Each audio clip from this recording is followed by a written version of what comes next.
కోసలదేశపు రాజు పసేనది తన అధికారంలో ఇంద్రియ సుఖాలలో పూర్తిగా మునిగి తేలుతున్న సమయంలో ఆయన బుద్ధుని దర్శనానికి వెళ్ళాడు. ఊహించుకోండి, భూమి మీద అత్యంత శక్తివంతమైన వ్యక్తులలో ఒకరు. అవును, అలాంటి వ్యక్తి తాను అస్సలు నియంత్రించలేని ఒక నిజాన్ని ఎదుర్కొన్నప్పుడు ఏమి జరుగుతుంది? ఆ సంఘర్షణే ఈరోజు మనం మాట్లాడుకోబోయే విషయం. ఈరోజు మనం పబ్బతసుత్తలోని ఒక అద్భుతమైన సంభాషణ గురించి లోతుగా చర్చిద్దాం. ఇందులో జీవితం, మరణం, ఇంకా మనం దేనికి ప్రాధాన్యత ఇవ్వాలి అనే దాని గురించి ఒక శక్తివంతమైన ఉపమానం ఉంది. ఈ సంభాషణలో ఉన్న గొప్పతనమేమిటంటే, ఇది కేవలం ఒక రాజు, ఒక జ్ఞాని మధ్య జరిగిన చర్చ కాదు. ఇది అధికారం, అనివార్యత, ఈ రెండిటి మధ్య జరిగిన సంభాషణ. తన ప్రపంచం మొత్తం తన నియంత్రణలో ఉందని నమ్మే ఒక వ్యక్తి. సరిగ్గా ఆ నమ్మకాన్ని పూర్తిగా కూల్చివేసే సత్యాన్ని ఆయన ఎలా ఎదుర్కొంటాడో ఈ సంభాషణ మనకు చూపిస్తుంది. ఇదొక మానసిక నాటకం లాంటిది. సరే, ఆ సన్నివేశంలోకి వెళ్దాం. బుద్ధుడు రాజును చూసి చాలా సాధారణంగా అడుగుతాడు, మహారాజా, ఈ మధ్యాహ్న సమయంలో ఎక్కడి నుండి వస్తున్నారు అని. దానికి రాజు చెప్పిన సమాధానం అది అతని ప్రపంచం ఎలా ఉందో మనకొక చిత్రాన్ని చూపిస్తుంది కదా. అవును. ఆయన తన రాజరీకపు విధులలో ఎంత తీరిక లేకుండా ఉన్నాడో వివరిస్తాడు. నేను అధికారమత్తులో ఉన్నాను, ఇంద్రియ సుఖాల పట్ల వ్యామోహంతో ఉన్నాను అని అంటాడు. అంతేకాదు, విశాలమైన భూభాగాన్ని జయించి దేశాన్ని స్థిరపరిచిన ఒక చక్రవర్తి చేయాల్సిన పనులలో పూర్తిగా నిమగ్నమయున్నాను అని కూడా చెబుతాడు. అంటే ఇక్కడ మనం గమనించాల్సిందేమిటంటే, ఆయన తన గుర్తింపును పూర్తిగా తన అధికారంతో, తన విజయాలతో ముడిపెట్టుకున్నాడు. ఖచ్చితంగా. నేను అంటే రాజు, నేను అంటే జయించినవాడు. తన ఉనికి మొత్తం ఈ బాహ్య విజయాల మీదే ఆధారపడి ఉంది. అతను తన చుట్టూ ఒక అభేద్యమైన కోటను నిర్మించుకున్నాడనమాట. ఆ కోట పేరు నా అధికారం. సరిగ్గా చెప్పారు. ఇక్కడ మనం ఒక చారిత్రక విషయాన్ని కూడా గుర్తుంచుకోవాలి. రాజు పసేనది నిజంగా జీవించిన ఒక వ్యక్తి. అవును, ఆయన బుద్ధునికి సమకాలికుడు.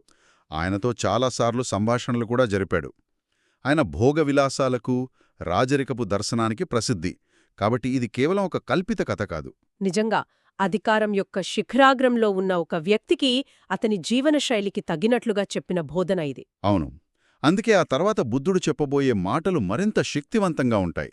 రాజు తన ప్రపంచాన్ని అంత గర్వంగా వర్ణించిన తర్వాత బుద్ధుడు ఒక్క ప్రశ్నతో ఆ ప్రపంచపు పునాదులను కదిలించబోతున్నాడు. ఇక్కడే అసలు కథ మొదలవుతుంది. అవును. బుద్ధుడు రాజు ముందు ఒక భయంకరమైన ఊహాజనిత దృశ్యాన్ని ఉంచుతాడు. ఏమనడుగుతాడు?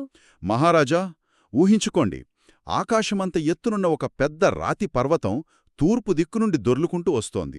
దాని దారిలో ఉన్న చెట్లు, జంతువులు, మనుషులు, ప్రతి జీవిని నలిపివేస్తూ. అవును, అలా ముందుకు వస్తోంది. ఈ విషయం మీకు అత్యంత నమ్మకమైన ఒక వ్యక్తి వచ్చి చెప్పాడు. అప్పుడు మీరు ఏం చేస్తారు అని అడుగుతాడు. అది వినడానికే భయంకరంగా ఉంది. కాని అంతటితో ఆగదు కదా. ఆగదు. బుద్ధుడు ఇంకా ఇలా అంటాడు, అదే సమయంలో పడమర నుండి, ఉత్తరం నుండి, దక్షిణం నుండి కూడా అలాంటి భయంకరమైన పర్వతాలే వస్తున్నాయని మరో 3 నమ్మకమైన వ్యక్తులు వచ్చి చెప్పారు.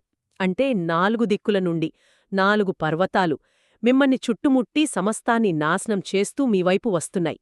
అప్పుడు మీరేం చేస్తారు అని. ఈ ఉపమానం యొక్క మేధస్సును మనం ఇక్కడ గమనించాలి. ఇక్కడ శత్రువు సైన్యం కాదు, ఓడించగల రాక్షసుడు కూడా కాదు. సరిగ్గా. అదొక ప్రకృతి శక్తి, కదులుతున్న ఒక పర్వతం. దాన్ని ఆపలేము, దాంతో చర్చలు జరపలేము, దానికి లంచం కూడా ఇవ్వలేము. అది నిష్పక్షపాతంగా, కనికరం లేకుండా ముందుకొస్తోంది. ఈ 4 పర్వతాలు మన జీవితంలోకి చొచ్చుకొస్తున్న వృద్ధాప్యం, జరా మరియు మరణానికి ప్రతీకలు. అయితే ఇక్కడొక ప్రశ్న. ఒక రాజుకు ఇలాంటి ఉపమానం ఎందుకు చెప్పాలి? నేరుగా మీరు వృద్ధులవుతారు, చనిపోతారు అని చెప్పొచ్చు కదా. చాలా మంచి ప్రశ్న. ఎందుకంటే మరణం అనేది మనకొక మేధోపరమైన భావన. అందరూ చనిపోతారు అని మనందరికీ తెలుసు, కాని ఆ మాట మనల్ని అంతగా కదిలించదు. కాని 4 దిక్కుల నుండి పర్వతాలు నిన్ను నలిపివేయడానికి వస్తున్నాయని చెప్పినప్పుడు అది మన మెదడును దాటి మన భావోద్వేగాలను తాకుతుంది. అంటే ఆ అనివార్యత యొక్క భయాన్ని, నిస్సహాయతను శరీరంలో అనుభవించేలా చేస్తుంది. ఖచ్చితంగా. బుద్ధుడు రాజు యొక్క తెలివికి కాదు, అతని అస్తిత్వానికి సవాలు విసురుతున్నాడు.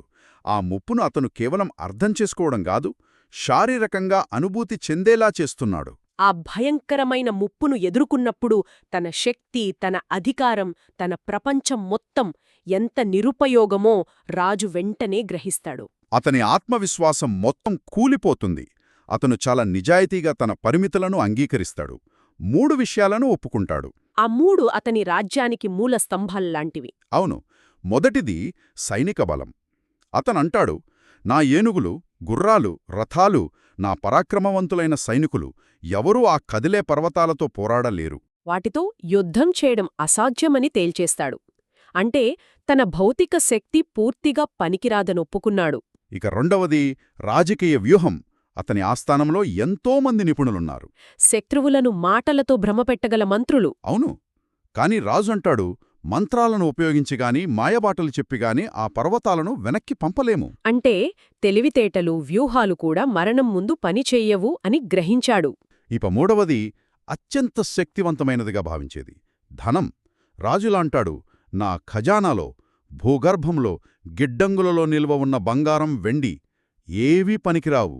ఎంత ధనాన్ని లంచంగా ఇచ్చినా ఆ పర్వతాలను ఆపలేము అని. తన రాజ్యాన్ని, తన ప్రపంచాన్ని నిలబెట్టే ఆ 3 స్తంభాలు సైన్యం, రాజకీయ చాతుర్యం, సంపద ఈ అనివార్యమైన ముప్పు ముందు పూర్తిగా అర్ధరహితమని అతను స్పష్టంగా చూశాడు. ఇది నిజంగా ఒక అసాధారణమైన క్షణం. తన మొత్తం జీవితాన్ని దేనిమీదైతే నిర్మించుకున్నాడో అవేవి తనను రక్షించలేవని ఒక చక్రవర్తి ఒప్పుకోవడం. ఇది కేవలం ఓటమిని అంగీకరించడం కాదు, తన గుర్తింపు మొత్తం కూలిపోవడాన్ని చూడటం లాంటిది. అంటే మరణం వస్తుందని తెలుసుకోవడం ఒక విషయమైతే, ఆ, మరణం ముందు తను రాజుగా నిర్మించుకున్న గుర్తింపు ఒక భ్రమ అని గ్రహించడం మరొక విషయం. అతని అహంకారం, అతని అధికారం, ఆ నియంత్రణ అనే భావనలు అన్నీ ఆ పర్వతాల కింద నలిగిపోతున్నాయి. బహుశా తన జీవితంలో మొదటిసారిగా అతను పూర్తిగా శక్తిహీనుడిగా ఒక సాధారణ మనిషిగా నిలబడ్డాడు. నిజమే. అన్ని దారులు మూసుకుపోయాయని గ్రహించినప్పుడు రాజు ఒక సమాధానం కనుగొంటాడు. ప్రభూ, అటువంటి భయంకరమైన పరిస్థితి ఎదురైనప్పుడు, మానవ జీవితం ఇంత దుర్బలమైనప్పుడు నేను ధర్మాన్ని అనుసరించడం, నీతిగా నడవడం, మంచిని పెంపొందించడం, పుణ్యం సంపాదించడం తప్ప మరేమీ చేయలేను అని చెప్తాడు. ఇది ఈ సంభాషణలో అత్యంత కీలకమైన మలుపు. అవును. తన సైన్యం, తన మంత్రులు, తన సంపద విఫలమైన చోట కేవలం తన అంతర్గత గుణాలు, తన నైతిక ప్రవర్తన మాత్రమే నిలుస్తుందని అతను గ్రహించాడు. అంటే విజయవంతమైన జీవితానికి నిర్వచనమిక్కడ పూర్తిగా మారిపోతోంది. సరిగ్గా. బయటి ప్రపంచాన్ని జయించడం నుండి అంతర్గత స్వభావాన్ని సంస్కరించుకోవడం వైపు దృష్టి మళ్లుతోంది. ఇక్కడ నాకొక సందేహం. రాజు ధర్మం అన్నప్పుడు దాని అర్థమేమిటి? ఒక రాజుగా తన విధులను సరిగ్గా చేయడమంటున్నాడా, లేక బుద్ధుడి బోధనల గురించి మాట్లాడుతున్నాడా? చాలా ముఖ్యమైన ప్రశ్న. ఈ సందర్భంలో ధర్మం అనే పదానికి విస్తృతమైన అర్థముంది. అది కేవలం రాజుగా తన విధులను నిర్వర్తించడం మాత్రమే కాదు. రాజధర్మం మాత్రమే కాదన్నమాట. కాదు. పాళీ మూలంలో ధమ్మచర్య, సమచ్చర్య, కుశలకిర్య, పుణ్యకిర్య అని పదాలుంటాయి. అంటే ధర్మాచరణ, సమానత్వంతో కూడిన నడవడిక, కుశల కర్మలు చేయడం, పుణ్యకార్యాలు చేయడం, మాటలు, చేతలు, ఆలోచనల ద్వారా ఇతరులకు హాని కలిగించకుండా మేలు చేస్తూ నైతికంగా, నైపుణ్యంతో జీవించడం. అంటే బయటి ప్రపంచం మనల్ని నాశనం చేయడానికి వస్తున్నప్పుడు మనం నిర్మించుకోగల ఏకైక సురక్షితమైన ఆశ్రయం మన మంచి స్వభావమే అని రాజు గ్రహించాడు. నిజమైన సామ్రాజ్యం బయట జయించే భూభాగాలలో కాదు, మన లోపల నిర్మించుకునే గుణాలలో ఉందని ఆయన గ్రహిస్తున్నాడు. ఖచ్చితంగా. అందుకే రాజు చెప్పిన సమాధానానికి బుద్ధుడు, అలాగే మహారాజా, అలాగే. జరామరణాలు నిన్ను ముంచెత్తుతున్నప్పుడు ధర్మాచరణ తప్ప నీకు వేరే శరణ్యమేముంది అని పునరుద్ఘాటించడం ద్వారా ఆ సమాధానాన్ని ధృవీకరిస్తాడు. ఆ మాటలు ఒక సింహగర్జన లాంటివి.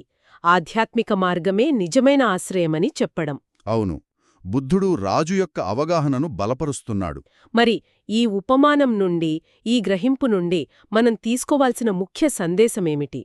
ఆ పర్వతాలు ఎప్పుడో భవిష్యత్తులో వస్తాయని కాదు కదూ? అస్సలు కాదు. బుద్ధుడు వెంటనే ఉపమానం నుండి వాస్తవికతకు వస్తాడు. రాజుతో స్పష్టంగా వృద్ధాప్యం మరియు మరణం మీపైకి దూసుకువస్తున్నాయి అని చెబుతాడు. అవి ఎప్పుడో రాబోయేవి కావు. అవి ఇప్పటికే తమ ప్రయాణాన్ని మొదలుపెట్టాయి. ఆ ముప్పు ఇప్పుడే, ఈ క్షణంలోనే ఉంది.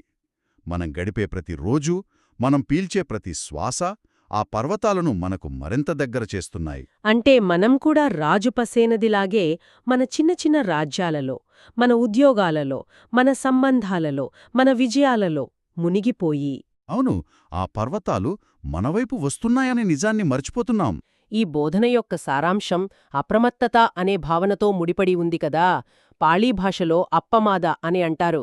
సరిగ్గా, అప్రమత్తత అంటే కేవలం జాగ్రత్తగా ఉండటం కాదు. అది ఏమరుపాటు లేకుండా ఈ ప్రాథమిక నిజాన్ని నిరంతరం గుర్తించుకుంటూ స్పృహతో జీవించడం. రాజు తన అధికారమనే మొత్తులో ఉన్నాడు. మనం కూడా డబ్బు, కీర్తి, వినోదం అనే మొత్తులో ఉంటాం. అప్పమాద అంటే ఆ మత్తు నుండి మేల్కొని ఏది నిజంగా ముఖ్యమో దానిపై దృష్టి పెట్టడం. ఈ కథ మనల్ని మనం ప్రశ్నించుకునేలా చేస్తుంది.